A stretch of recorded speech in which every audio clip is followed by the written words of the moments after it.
What's up, everyone? Welcome to Power Play with CJ. I want to focus in on the Minnesota Wild getting knocked out by the Chicago Blackhawks in overtime at home in Game 6 of their series. You know, the first home loss for the Wild in the playoffs, and it was tough. I kind of jumped on the bandwagon mostly because of Charlie Coyle, but I really liked watching them play. I mean, Howell had himself a hell of a tournament, and you look at the way Brizgalov played like a competent NHL goalie at times, and just how enthusiastic they were against a dominant Chicago Blackhawks team. And I enjoyed watching Chicago play, and I really enjoyed watching Minnesota play. And that young team of Minnesota deserves to have a hat tip because they were awesome. I will say though, in playing Matt Cook does get you some bad karma, and he kind of got beat by Pat Kane on that goal. So, yep, I'm not gonna gloat. I'm not gonna rub it in. All I'm gonna say is Matt Cook is the worst person in sports, and didn't work out too well for him. But again, I like where this team's going. They got some big decisions to make in the offseason. Obviously, it's people have been talking about it for the last year and a half. Like it's a foregone conclusion in terms of Thomas Vanek signing with the Wild. I think it's a possibility. I think it could happen. I think it's Danny Heatley's played his last game in Minnesota.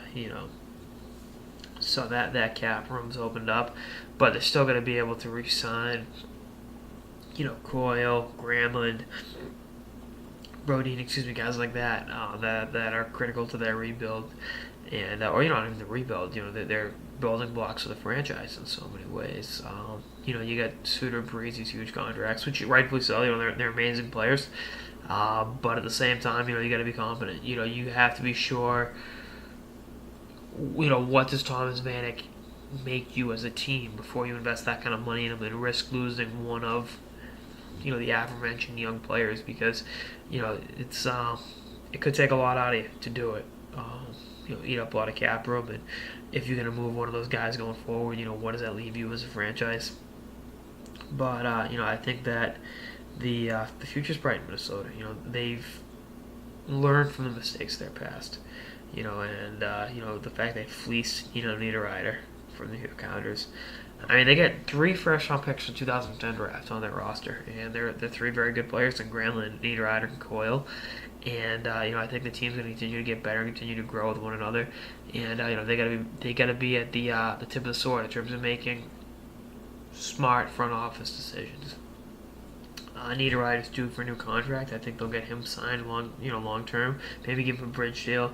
I think Niederreiter's going to be a perennial 15 to 20 goal scorer, maybe more. I think it's important to remember this kid's only 21 years old, and his confidence was completely shot by the New York Islanders organization. Them doing what they do best, and I think that they've learned from their 2 losses against the Chicago Blackhawks in the last 2 years, and the offseason starts now, and I know for a fact a lot of those guys are going to start training right away, get ready to go back and have a legitimate shot at beating, the Chicagos and the Anaheims of the world. I mean, I picked the moves to Colorado in 7, and they got it done.